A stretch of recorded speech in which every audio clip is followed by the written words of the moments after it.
숨겨진 연결들을 드러내는 기도의 신비, 숨겨진 연결들을 드러내는 기도의 신비라는 제목으로 하나님 말씀 증거하도록 하겠습니다. 큰 흐름을 보면은 그 여리고성이라는 거대한 철옹성을 우리 믿음의 능력으로 무너뜨렸습니다. 큰 승리를 거두게 되었죠. 그 다음에는 이제 별로 크지 않은 성인데 아이성이라고 여기서 이제 패배하는 사건이 나옵니다. 근데 이 사건은 두 가지 사건이 이렇게 얽혀 있습니다. 서로 다른 두 사건인데 겉으로 볼 때는 상관이 없어 보이는 사건입니다. 근데 두 개가 시줄과 날줄같이 이렇게 엮여 있다라는 것입니다. 우리 인생이 비슷하다라는 거예요. 어쨌든 두 가지, 세 가지가 막 엮여 있는데 우리는 그걸 처음에는 모릅니다. 오늘 본문을 보니까 첫 번째는 아간의 범죄입니다. 한 사람 개인의 범죄예요. 그리고 또 하나는 아이성 전투에서의 패배입니다. 이 두 가지가 이렇게 섞여 있다라는 거예요. 이게 상관없는 게 아니고 크게 보면 상관이 있는데 처음에는 이게 안 보인다는 것입니다. 한번 내용을 보시면 7장 1절을 보니까 하나님께서 6장에서 그 여리고성을 무너뜨리고 난 다음에 거기는 모든 것들을 다 진멸시키라. 진멸이라는 건 다 불태워 없애라 그랬습니다. 그리고 금속들 있지 않습니까? 금이나 은이나 뭐 이런 것들 태울 수가 없잖아요. 그런 것들 다 여호와의 곳간에 갖다 두라. 이게 여호수아 6장 18절 19절에 나온 말씀입니다. 19절만 보시면은 은금과 동철 기구들은 다 여호와의 구별될 것이니 그것들을 여호와의 곳간에 드릴지니라. 이렇게 명령하셨습니다. 근데 이거를 개인적으로 어긴 사람이 있었다라는 거예요. 그게 이제 아간이라는 사람의 범죄입니다. 하나님 앞에서 우리가 많은 죄들이 있는데 그 중에 하나가 이 탐욕의 죄가 이게 만만치 않은 죄입니다. 신약 성경에도 보면은 초대교회 상황에서 아나니아 삽비라가 헌금을 반밖에 안 드렸음에도 불구하고 다 드렸다고 이렇게 속였죠. 그럴 때 이제 즉사하지 않습니까? 여기도 또 마찬가지라는 거예요. 이 아간의 범죄도 이게 돈 문제입니다. 이 탐욕의 문제를 하나님이 철저히 다루시더라는 것입니다. 하나님이 분노하셔서 이 아간의 범죄를 지금 다루고 있다라는 것입니다. 한 사람의 범죄가 공동체의 운명에도 영향을 미쳤다. 이게 첫 번째 사실입니다. 그러니까 이 아간의 범죄는 어떤 거예요? 사람에게는 드러나지 않은 사건입니다. 그러니까 우리 같이 인간들이 못 보는 게 있어요. 사람에게는 드러나지 않는 사건들, 숨겨진 사건입니다. 그리고 이 사건은 하나님과의 관계에서 벌어진 사건입니다. 그리고 하나님이 분노하신 사건입니다. 근데 아무도 몰라요, 이거는. 우리 인생 가운데도 지금 우리가 인식하지 못하는 일들이 지금 벌어지고 있습니다. 이게 아간 사건 같은 게 있다라는 거예요. 이 두 번째 동시에 벌어진 사건인데 아이성 전투에서 패배한 사건입니다. 2절부터 5절까지 내용이 쭉 나오는데 정탐꾼 보냈습니다. 근데 이것도 굳이 이렇게 막 억지로 잘못을 찾아낸다 그러면 뭐 몇 가지 잘못 찾아낼 수 있어요. 아이성 정탐하러 보냈는데 뭐 기도하고 보냈다 이런 얘기가 없어요. 뭐 했는지 안 했는지 모르지만 뭐 안 한 것 같아요. 그죠? 크게 안 했던 것 같아요. 그래서 하나님을 언급하는 내용이 없다 이런 것이 있었고 또 3절을 보니까 이제까지는 하나님 바라봤는데 이들이 지금 뭘 바라보냐면 수를 바라봅니다. 다 올라가게 하지 말고 한 3,000명 정도만 3,000명 정도만 올라가자. 왜냐하면 그들은 소수니 이제까지 이들의 마음 가운데 하나님을 바라보는 사람들 아니었습니까? 근데 수를 바라보기 시작합니다. 그러니까 이것도 문제가 있는 거죠. 뭐 굳이 예를 든다 그러면 그리고 이걸 또 다른 해석을 한다 그러면 최선을 다하지 못한 부분이 있다라는 것입니다. 근데 약간 좀 억지스럽지 않습니까? 우리가 설교할 때 이런 식으로 하는데 약간 좀 억지 같아요. 이런 정도의 문제라 그러면 우리 가운데도 뭐 많이 일어나잖아요. 이걸 자만합니다 이렇게 말할 수도 있지만 이게 아주 큰 부분은 아닌 것 같습니다. 이렇게 억지로 찾아내는 거죠. 이건 이제 설명을 한다면 이렇습니다. 사람에게 드러난 사건입니다. 다 드러난 사건이고 또 인간들 사이에서 벌어진 패배의 사건입니다. 그리고 패배 이후에 이스라엘 백성들은 완전히 낙담하게 되었다 이런 얘기입니다. 여기서 영적 비밀이 있는데 이제 두 가지가 이렇게 섞여 있다는 거예요. 아간의 범죄 사건과 아이성 패배 사건, 사실은 전혀 관계없어 보이는 두 사건이 긴밀하게 연관을 맺고 있더라는 것입니다. 우리 인생도 마찬가지예요. 여러분도 살다 보면 그럴 때가 있죠. 뭐 엄청난 범죄를 저질렀을 때 아무 일 없이 넘어가는 것이 보일 때도 있고 아무리 생각해봐도 내가 뭘 잘못했다는 거야 도대체. 그런데 이 데미지는 또 엄청나게 크게 올 때가 있지 않습니까? 그럼 도대체 뭐가 맞는 거야? 이게 혼돈이 올 때가 있다는 거예요. 그 왜 그러냐면 우리가 이 벌어지는 모든 사건을 다 이해하지 못하기 때문에 그렇습니다. 이거 비슷한 얘기가 우리가 잘 알고 있는 요셉 같은 예를 한번 들어보십시오. 요셉이 애굽의 노예로 팔려갔어요. 우리가 그걸 앞에 있는 본문을 갖고 막 억지로 짜내죠. 왜 노예로 팔려가게 됐나? 그럴 때 그 아버지의 편애 때문에 그렇다. 아니 아들이 12이 있으면 다 똑같이 채색 옷을 입히든지 아니면은 전부 다 추리닝을 입히든지 하지 왜 한 놈한테만 채색 옷을 입히고 나머지는 추리닝 입히니까 이게 분열이 일어나서 파는 거 아니냐? 이건 아버지 잘못이다. 또는 얘가 또 문제가 좀 있어요. 형들이 좀 잘못하면 그건 좀 덮어줄 줄 알아야지. 요셉은 또 고자질했다 그러죠. 아버지한테 다 고자질하니까 그 입이 그 경건치 못해가지고 팔릴 만도 해. 뭐 이렇게 설명할 때도 있고. 또 하나는 뭐죠? 자랑하는 거죠. 자랑질하니까 문제지. 자랑하면 빼앗긴다고. 아니 해아들과 11별이 절하고 뭐 곡식단이 절한 거 있으면 혼자나 품고 있지. 그걸 또 가서 자랑하냐? 자랑하니까 이렇게 된 거야. 그래서 요셉의 범죄에 대해서 약간 좀 억지스럽죠. 막 짜내는 거예요. 이러니까 팔려갔다. 근데 이런 해석은 제가 볼 때 그리 좋은 것 같지 않습니다. 우리 일상생활에서 이렇게 말한다 그러면 넘어지지 않을 사람이 누가 있으며 이 자체가 율법적인 접근 아니겠습니까? 좀 더 크게 보자라는 거예요. 이런 일들이 벌어졌을 때 사실은 하나님의 큰 계획이 있는 거 아닙니까? 요셉이 애굽에 갔어야 됐어요, 미리. 요셉은 그걸 나중에 알잖아요. 그래서 자기가 해석을 하잖아요. 하나님께서 우리 가족과 우리 민족을 구원하기 위해서 나를 먼저 보내신 것이라고. 그러니까 우리가 고난이나 우리의 삶에서 해석이 안 되는 부분에 대해서 하나님을 신뢰하는 부분, 그게 바로 뭐예요? 그게 섭리라고요. 하나님 섭리를 믿는 거. 이게 굉장히 중요한 시각이라는 것입니다. 룻기도 얼마 전에 살폈죠. 크게 보면 하나님의 주권이 있어요. 주권이 있는데 그 룻기 1장, 2장, 3장, 4장을 보면 각각 개인의 인간의 이게 선택이 나온다고요. 먼저 룻이 선택하고 하나님을 선택하고 보아스가 또 선택하고 룻이 선택하고 또 보아스가 책임지도록 선택하는 그 과정 속에서 하나님의 주권의 배경 속에 인간의 선택이에요. 그러면서 하나님의 섭리가 이루어지게 되더라는 것입니다. 오늘 본문도 그래서 쉬운 부분이 아니에요. 각각의 개별적인 사건까지 보이는 곳에 하나님의 섭리의 손길이 있더라는 것입니다. 우리에게는 보이는 사건이 있어요. 다가 아니라는 거예요. 보이지 않는 또 다른 게 있습니다. 우리는 지금 내용을 다 하니까 이게 보이는 거지 현실 속에 있는 백성들이 이걸 볼 수가 없었다라는 거예요. 그러면 우리가 어떻게 살아야 될 것인가 한번 보십시오. 첫째, 여러분의 인생에서 이렇게 보이는 사건이 있죠. 보이는 사건은 뭐예요? 아이성 패배. 이건 보이잖아요. 내가 지금 안 되는 거예요. 실패한 거예요. 깨진 거예요. 그러면 이게 무슨 뜻인가 살피지 말고 무조건입니다. 하나님 앞에 엎드려 기도하라는 거예요. 여호수아가 그랬잖아요. 우리가 졌습니다. 하나님 어찌합니까 하고 엎드리잖아요. 제 가운데 엎드렸다 그랬어요. 티끌 가운데. 그러니까 하나님 앞에 회개하는 마음으로 엎드렸다라는 것입니다. 그랬더니 이 영광이 보이기 시작하더라는 거예요. 이거 자기가 연구해서 알아낸 거 아닙니다. 뭐 조사해서 알아낸 거 아니에요. 엎드리니까 보이기 시작하더라는 거예요.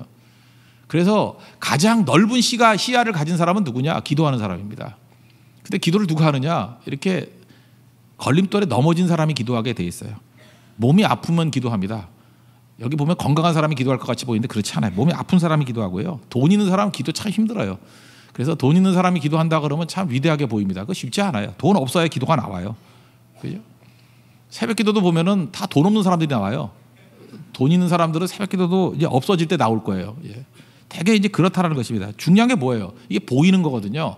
보이는 어려움이 있을 때 넘어져서 그것 때문에 기도하는 거예요. 막 기도하다 보면 내 눈으로 일상의 눈으로 절대 안 보이는 겁니다. 하나님의 눈으로만 볼 수 있는 것들이 막 보이기 시작해요. 그래서 우리가 풍성해지는 것입니다. 지금 아이성에서 패배했기 때문에 마음이 막 녹아져 내렸잖아요. 그래서 기도하다가 하나님이 보여주시는 거예요. 너희 삶 가운데 너희 공동체 가운데 영적인 범죄가 있다. 그거 처리하고 가지 않으면 안 된다라는 거죠. 그래서 6절부터 9절까지 보니까 여호수아가 옷을 찢고 이거 철저 회개를 얘기하는 거거든요. 티끌을 뒤집어 쓰고 하나님께 회개했어요. 그러면서 기도하는 거예요. 7절 보니까 주 여호와여 그랬고 8절에는 주여 아주 짧게 기도합니다. 주여 어찌합니까? 건져 주십시오. 우리 가운데 패배 없는 인생이 어디 있겠습니까? 실패 없는 인생이 어디 있겠습니까? 넘어지지 않는 인생이 어디 있겠어요? 그때 분석하지 말고요. 그냥 엎드려야 된다니까. 다 기도해야 된다니까요. 실패해서 성공으로 바뀌는 그것만 있는 게 아니고요. 그것보다 훨씬 더 풍성한 하나님의 은혜가 있습니다. 하나님께 주시는 더 능력이 있다라는 거예요. 그래서 우리 예수 믿는 사람들은요. 기도가 있기 때문에 기도는 뭐냐면 궤도 수정 능력이에요. 여러분 일단 시작할 때는 믿음으로 시작하십시오. 지금도 뭐 다 알아야 시작하겠다는 사람은 절대 시작 못해요. 우리는 하나님의 약속을 믿고 믿음으로 시작하는 거예요. 그럼 믿음으로 시작하면 그 시작한 대로 다 되느냐? 안 그래요. 과정에서 막 좌충우돌한 일들이 막 벌어집니다. 그런데 우리가 또 뭐가 있어요? 기도의 능력이 있어요. 그래서 기도를 통해서 궤도를 수정하는 겁니다. 그래서 믿음으로 시작하고 기도로 궤도 수정하는 거예요. 그래서 마지막에 하나님의 축복의 열매를 거두게 되는 것입니다. 이게 성도가 살아가는 길이라는 거예요. 요즘에 뭐 북한에서 자꾸만 이렇게 미사일 쏘고 막 그러는데 박격포 같은 거 있죠. 유도 장치가 없는 거. 빵빵 쏴대는 거예요. 그럼 제대로 안 맞잖아요. 근데 최고의 높은 수준의 미사일 특징이 뭡니까? 유도 장치가 있어요. 쏘고 난 다음에 마지막에 유도를 하죠. 정확하게 어떤 때는 1m 오차 내에서 맞출 수 있게. 그게 유도 장치가 기도라니까요. 일단 발사하는 거예요. 믿음으로 발사하고 기도로 궤도를 수정하는 겁니다. 하나님 앞에서 지금 마찬가지잖아요. 지금 일단 벌어졌어요. 그런데 뭐가 문제가 되는지 잘 모르잖아요. 그런데 기도하는 가운데 하나님께서 궤도 수정해 주시더라는 것입니다. 우리는 기도가 없으면요, 이게 왜 졌느냐 맨날 분석해요. 맨날 숫자 파악하고 전략 파악하고 될 것 같이 보이죠. 그러면 그것도 해보세요. 인간의 머리이기 때문에 될 때도 있고 안 될 때도 있어요. 그런 식으로 시행착오법이라는 거 있죠. 우리 인생은 시행착오법. 시행착오로 계속해 보면 인생이 10년이 20년이 가버립니다. 그걸로 뭐 세상에서 성공했다 그러는 사람 해봐야 그러니까 육적인 성공일 뿐이에요. 근데 하나님 앞에 기도하는 백성들은요, 그런 정도가 아니라 심오한 깊이 있는 영적인 부분까지도 다 처리할 수 있는 지혜를 주신다는 것입니다. 혹시 여러분 지금 넘어져 있는 분들 계십니까? 실패 또 태클이 오는 분들이 있습니까? 그때 하나님께서 원하는 건 딱 하나예요. 엎드리라는 거예요. 티끌 가운데 엎드려 여호수아 같이 기도하라는 거예요. 그러면 우리 안에, 우리 공동체 안에, 혹시 또 내 안에 회개할 것들이 있어 죄가 훤히 보여요. 참 묘해요. 엎드려 기도하면요, 내가 처리해야 될 게 훤히 보인다니까요. 그게 보이니까 회개하게 돼 있죠. 회개하게 돼 있고요. 또 하나, 이제까지 보지 못했던 수정이 보여요. 수정 기능이 보인다니까요. 이렇게 갔으면 큰일 날 뻔했네. 그래서 이 궤도를 수정하게 돼 있어요. 이게 아니었구나. 이게 없었으면 큰일 나죠. 그래서 궤도를 수정하는 능력이 있고요. 또 그것도 아니라 그러면 또 뭐가 있냐면 강화시키는 게 있어요. 근육을 강화시키는 거예요. 그냥 갔으면 졌거든요. 여기서 무장시키는 거예요. 능력 있게 만드는 겁니다. 그래서 나아가는 거예요. 그래서 성도는 실패가 절대로 아니라는 것입니다. 거기서 얻는 유익이 너무너무 크다라는 거예요. 그래서 아이성 실패에서 하나님 앞에 엎드려 기도하는 걸 통해서 우리가 보지 못하는 하나님 수준의 것들을 바라볼 수 있는 그런 믿음의 눈이 열리기를 바랍니다. 이렇게 회개하고 나니까 주님이 주시는 말씀이 뭐예요? 일어나라는 거죠. 10절 보세요. 일어나라. 성경에 보면요, 일어나라라고 표현하는 게 신구약 성경 다 합쳐서 7번 나와요. 7번. 이게 첫 번째 여기 나오는 거예요. 일어나라. 여호수아에 나오고요. 사사기에 또 한 번 나와요. 드보라한테. 드보라가 그 여자 사사 아닙니까? 근데 그 장군이 이 바락이라는 장군이 있죠. 바락에게 일어나라. 그죠? 시스라를 내 손에 넘겨주었으니 대적을 물리치라. 그럴 때 장군에게 일어나라 그랬던 게 나와요. 사사기 4장 14절. 그 다음에 엘리야한테 2번 일어나라 그랬어요. 그 열왕기상 19장에 보니까 이렇게 낙담이 있었죠. 로뎀나무에서. 여러분 혹시 낙심한 사람이 있습니까? 주님이 말씀하신 거. 일어나 2번 말씀하세요. 그리고 시작으로 넘어오면요, 나인성 과부의 소망이 아들 아닙니까? 아들이 죽었어요. 그때 예수님께 가셔가지고 이렇게 말씀합니다. 청년아, 내가 내게 말하노니 일어나라. 그랬더니 죽은 자가 일어나 버렸어요.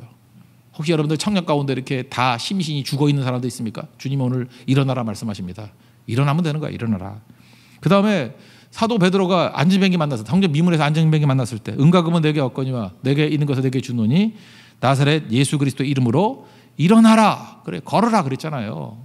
그럴 때 이 무력한 자가 벌떡 일어나 버리잖아요. 한 번도 걷지 못했던 40살 된 남자가 최초로 걷게 되는 사건이 벌어지지 않습니까? 오늘도 주님이 일어나라 그럽니다. 힘 주십니다. 일어나십시오. 마지막은 베드로 사건이 또 나와요. 감옥에 갇혔죠. 사도행전 12장에 보니까 감옥에 갇혀가지고 야고보 자기 그 친구 야고보가 순교당했는데 잠만 잘 자네요. 천사가 이제 빼주려고 나가라 그랬더니 계속 자는 거예요. 그래서 옆구리 쳐가지고 깨우는 장면 나오죠. 그때 또 뭐라 그래요? 일어나라 그러잖아요. 일어나라. 베드로야 일어나라. 급히 일어나라. 그랬더니 쇠사슬이 풀어지면서 해방되잖아요. 여러분들 이렇게 묶여있는 것들이 있지 않습니까? 예수님께서 일어나라 그러신다는 거예요. 그런 게 묶여있던 사슬에서 다 풀리는 은혜의 역사가 있다는 것입니다. 언제 다 이런 일이 벌어져요? 하나님 앞에 이유는 잘 모르지만 문제가 있을 때 엎드려 기도했을 때 주님 항상 일어나라 그러면서 우리가 기적과 해결의 길들을 열어주신다는 것입니다. 여러분 그런 은혜를 체험하는 하나님의 종 되기를 바랍니다. 그러므로 엎드리면 알게 됩니다. 책 보면 알게 된다. 제가 보다 그거보다 더 큰 거예요. 엎드리는 자, 기도하는 자가 알게 돼요. 죄를 무릅쓰면은 알게 돼요. 그래서 하나님 앞에서 기도하는 사람만큼 지혜로운 사람은 없다라는 것입니다. 여러분 예수님 팔복 가운데 마태복음 5장 4절에 이런 말씀이 있죠. 애통하는 자는 복이 있다. 그들은 위로를 받을 것이다. 유진 피터슨 목사님이 메시지 성경 개인적인 번역을 한 게 있죠. 그 번역은 이렇게 돼 있어요. 가장 소중한 것을 잃었다고 느끼는 너희는 복이 있다. 그러니까 내가 생각하는 가장 소중한 게 있잖아요. 뭐 승리, 뭐 아이성의 승리, 뭐 이런 거잖아요. 내가 하고 싶은 것들, 가장 소중한 것을 잃었다고 느끼는 사람이 복이 있대요. 왜냐? 그때야 너희는 가장 소중한 분의 품에 안길 수 있기 때문이다. 그러니까 소중하다 그러는 거를 내놓고 더 중요한 주님의 품에 안기는 복을 받는다는 거예요. 그래서 애통이 복이 있다라는 거예요. 이 똑같은 맥락으로 놓고 본다 그러면 아이성에서 패배했어요. 뭐 그래봐야 36명 죽고 사실 그 국가적으로 보면 뭐 큰 패배는 아니에요. 작은 패배 하나를 통해서 얼마나 많은 걸 얻습니까? 이 아간이라는 사람이 지금 시작할 때 이 정도였는데 만약에 나라가 커져가지고 이렇게 국가의 틀을 잡았을 때 이런 사람이 중책을 맡았다 그러면 큰 문제가 생길 거 아니에요. 우리 안에도 해결되지 못한 죄가 있을 때 미리 처리해야지 나중에 그게 수습이 안 될 때 드러나 버리면 얼마나 큰 낭패에 빠지겠습니까? 그래서 주님께서는 이런 것들을 처리하라는 거예요. 처리. 그리고 또 하나 말씀은 능력이 있기 때문에요. 이렇게 넘어지는 걸 통해서 우리에게 깨달음을 주셔요. 그리고 주께 돌아가는 은혜를 주신다는 거예요. 여러분이 승승장구만 하면요 절대로 믿음이 자라지 않습니다. 그런데 넘어지는 걸 통해서 죄도 청산하고 내가 잘못된 방향도 수정을 하게 되고 주께로 돌아가는 능력이 있다는 거예요.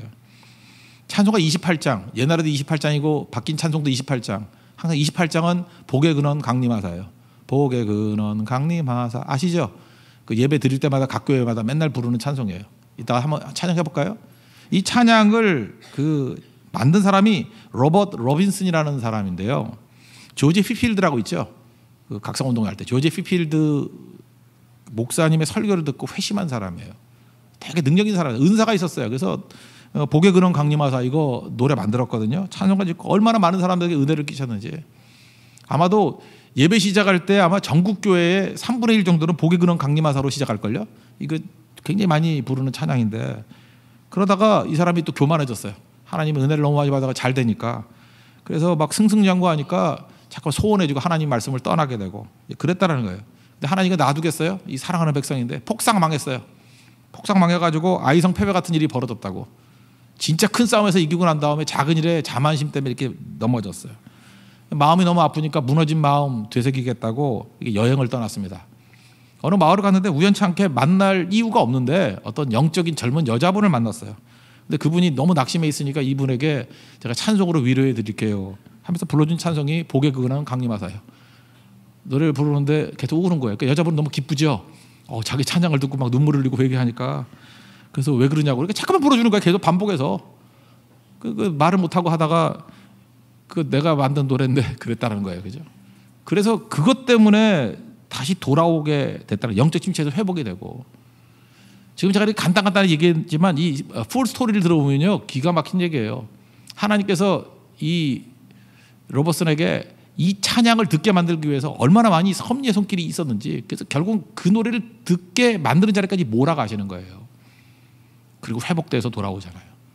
자기 동네에서 들었던 거 아니에요. 굉장히 멀리 떨어진 곳에서 우연찮게 어떤 여자분의 찬송을 반복해 듣고 돌아오게 되더라는 것입니다. 저도 그럴 때 있어요. 어떤 때는 제가 옛날에 썼던 글 보고 내가 혼자 의뢰받고 그럴 때 있어요. 내가 나에게 보낸 편지 같아요. 그런 게 있다는 거예요. 하나님께 만나게 해주십니다. 그러니까 이 아이성의 실패가 실패만이 아니죠. 아이성의 실패를 통해서 인간이 절대로 발견할 수 없는 아간의 범죄를 발견하는 거예요. 이건 남의 범죄라 생각하지 내 안에 있는 아간이 있거든요. 그걸 처리하게 만들고 수정하게 만들고 주께로 나가는 놀라운 일들이 있다는 것입니다. 그럼 그 다음에 할 일이 뭐냐? 기도를 통해서 하나님께서 보여주시면 이제 제거해야죠. 그리고 믿음은 뭐예요? 선택이에요. 더 좋은 것을 선택하는 겁니다. 하나님의 절대 주권이 있다 그랬죠. 하나님이 모든 것을 다 이루신다. 절대 주권. 근데 또 하나는 인간의 책임이 있다 그랬죠. 자유의지. 이걸 저는 선택이라고 말하고 싶은데 인간의 선택이 있어요. 룻기에 선명히 나오잖아요. 전반적으로 하나님의 주권하에 있지만 룻과 보아스의 선택이 있을 때마다 이렇게 전진이 있었다고요. 그러니까 믿음의 선택을 해야 된다는 것입니다. 그러니까 믿음의 선택이 뭐예요? 믿음의 싸움을 벌이는 거예요.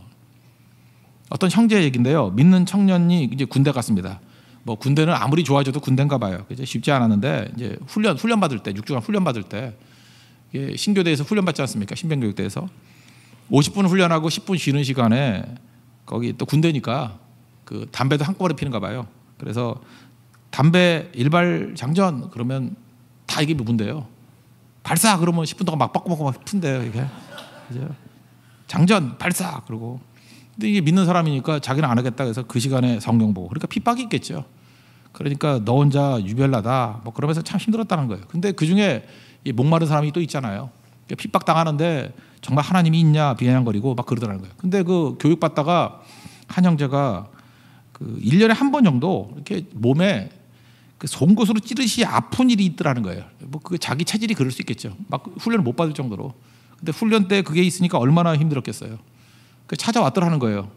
근데 이제 기도해 주면서 야, 너 내가 기도해 가지고 하나님 살아계시니까 이 병 나으면은 너 교회 갈래? 그랬다는 거예요. 그때 진짜 나았대요. 진짜 나아버렸대요. 근데 나중에 낫고 난 다음에 교회 가자 그랬도 안 가더래요. 하여튼 뭐 그런 일들. 근데 하나님께서 그런 위기 상황 속에서요, 그렇게 하나님의 믿음을 선택했을 때 이런 승리한 일들을 막 보여주기 시작하더라는 거예요. 또 하나 자대 배치 받고 난 다음에 또 고참들이 막 더러운 욕들, 뭐 여기서 다 표현할 수 없는데 막 하게 만들더라는 거예요. 남자들이 이렇게 더러운 욕하고 하면 무슨 뭐 또 남성다워진다고 생각하는 그런 정신 나간 애들이 있는가 봐요, 그죠? 그래서 그랬대. 잘 못하겠다, 죽여달라고. 그랬더니 진짜 죽여주더래요. 막 패고, 그죠? 엄청나게 맞고. 이제 그런 과정을 통과하면서 자기 믿음이 연단이 되고 저 사람은 진짜 믿는 사람이라는 것을 깨닫게 되잖아요. 그때 기도하는 가운데 하나님께서 보여주시더래요. 쓰러진 십자가를 세우라. 자기 이유를 모르겠더래요. 뭐가 쓰러진 십자가인지. 이제 하나씩 하나씩 보니까 그 내무반에서 드렸던 예배가 있었대요. 자기 선배들이. 근데 그것이 이제 다시 회복이 되고, 그 다음에 교회에 있지 않습니까? 그 군대 교회에 가서 또 찬양 인도도 하게 되고, 나중에 아동부 교사를 맡게 되고, 그리고 이후에 자기 계급에는 맞지 않을 정도의 엄청나게 많은 일들을 감당하게 되는 이야기들을 하더라고요. 믿음은 선택이거든요. 딱 하나 선택했어요. 나 믿음의 길을 걸어가겠다. 그러면서 그 다음에 부수적으로 얻는 이적, 기적, 인간관계, 길이 열림, 이건 뭐 한꺼번에 다 오게 되더라는 것입니다. 여러분 인생 잊지 마십시오. 하나님 앞에서 믿음은 선택이에요. 믿음의 길로 가는 것을 꼭 선택하십시오. 탐욕인데 아간이 잘못했던 게 뭐예요? 원래 이 금은 보화 이런 것들은 하나님의 곳간에 집어넣어야 된다 그랬잖아요. 근데 어디다 집어넣었어요? 자기 곳간에 집어넣었어요. 그것도 선택이거든요. 하나님의 축복으로 살 것인가, 내 힘으로 살 것인가, 내 욕심으로 살 것인가, 선택하는 거예요. 근데 욕심으로 살면 아간같이 된다는 거예요. 우리 인생도 하나님 곳간에 채워야 됩니다. 하나님의 것을 찾아야 된다는 거예요. 21절 보니까 노력한 게 뭔가 그랬더니 시날산의 아름다운 외투 한 벌. 시날은 어디예요? 바벨론이거든요. 그러니까 바벨론, 그러니까 지금식으로 하면 뉴욕에서 산 무슨 뭐 외투 한 벌 얼마쯤 할까요? 옷이 얼마쯤이면 비쌉니까? 외투? 그냥 300만 원이라 합시다. 300만 원. 은 200세겔. 그 세겔이 11.5g이거든요. 예, 그래서 그 주얼리샵 하는 분에게 물어봤어요. 이게 얼마냐 그랬더니 한 200만 원쯤 한대요. 지금. 그 다음에 금입니다. 50세겔. 50세겔 이것도 계산해봤어요. 계산해봤더니 금은 좀 비싸대. 2,500만 원쯤 한대요. 그래서 대충 합쳐보니까 옷을 300만 원 치면 300만 원, 200만 원, 2,500만 원. 한 3,000만 원 삥땅 한 거예요. 할만하죠? 3,000만 원이면. 그죠? 3,000만 원. 그리고 죽었어요. 여러분 탐욕이라는 게 이겁니다. 내 것 아닌 건데 더 가지려고 하는 거예요. 이거에 관한 아주 좋은 말씀이 야고보서 1장에 나오는데 14절 15절. 각 사람이 시험을 받는 것은 자기 욕심에 끌려서 미혹당하는 거라고. 그러니까 시험 당했다고 얘기하지만 시험 당하는 것보다 다 자기 욕심이에요. 자기 욕심 때문에 그려놓고 딴 데 잠깐 찾고 있어요. 욕심 때문에 미혹당하는 거래요. 욕심이 잉태한지 죄를 낳고 죄가 장성한지 사망을 낳느니라. 그러니까 욕심이 우리를 죽음으로 이끈다는 거예요. 정확하게 아간에게 적용되는 거죠. 우리 그럴 수 있다는 거예요. 욕심 버리고 하나님 붙들어야죠. 그 다음 답이 나와요. 그러면 욕심을 이기는 방법이 뭐냐? 야고보서 1장 16절 17절 보니까 사랑하는 형제들아 속지 마라. 명령하고 난 다음에 이렇게 살라는 거예요. 온갖 좋은 은사와 온전한 선물이 다 위로부터 빛들의 아버지께로부터 내려오나니 그는 변함도 없으시고 회전하는 그림자도 없으시니라. 우리 성도는 어떻게 살아야 돼요? 내가 탐욕과 욕심으로 채우려고 하는 것이 아니라 하나님이 주시는 은혜로 살아야 된다는 거예요. 온갖 좋은 것을 누가 주셔요? 하나님이 주시는 거라고.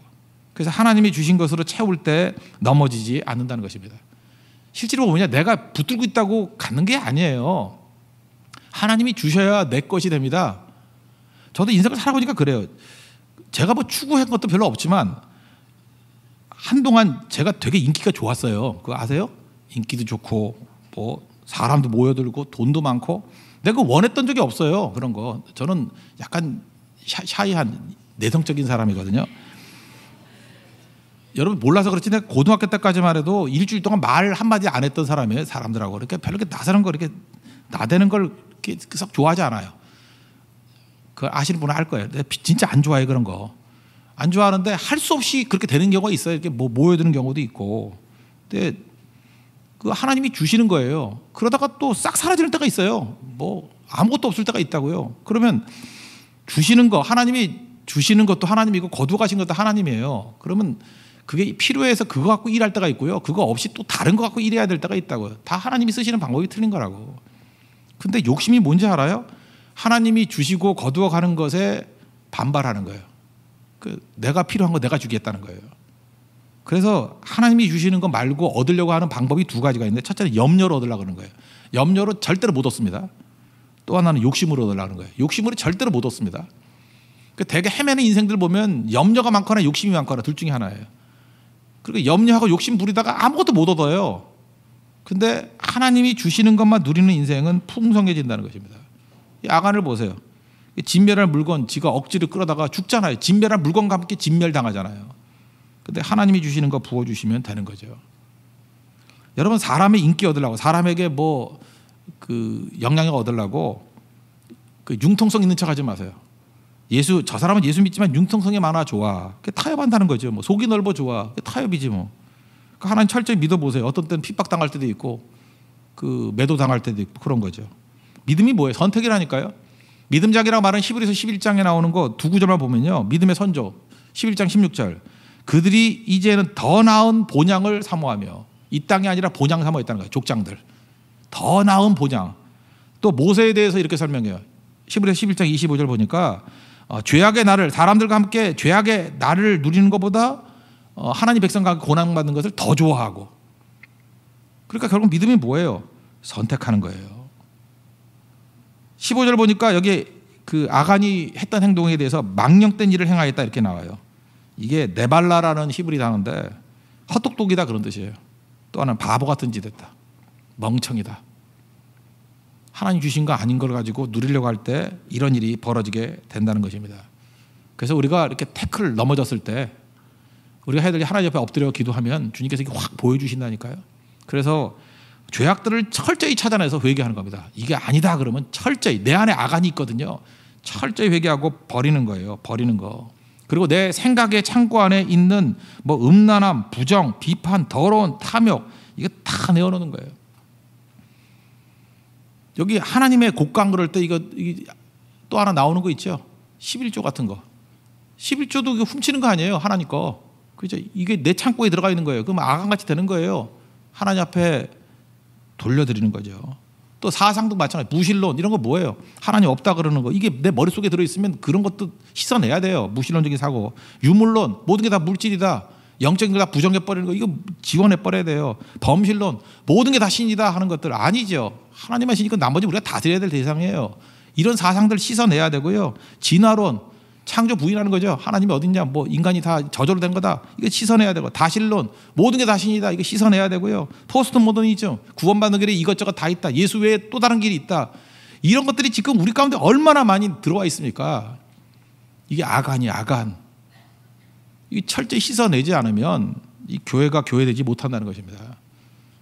하나님 앞에서 오늘 이 말씀이 보여주는 게 있죠. 여러분 니네 인생 살다 보면 네 머리로 다 할 것 같이 보이냐? 인간은 기껏해야 눈에 보이는 아이성의 패배 그거밖에 안 보여. 근데 그거 넘어졌지. 그러면 엎드리라는 거예요.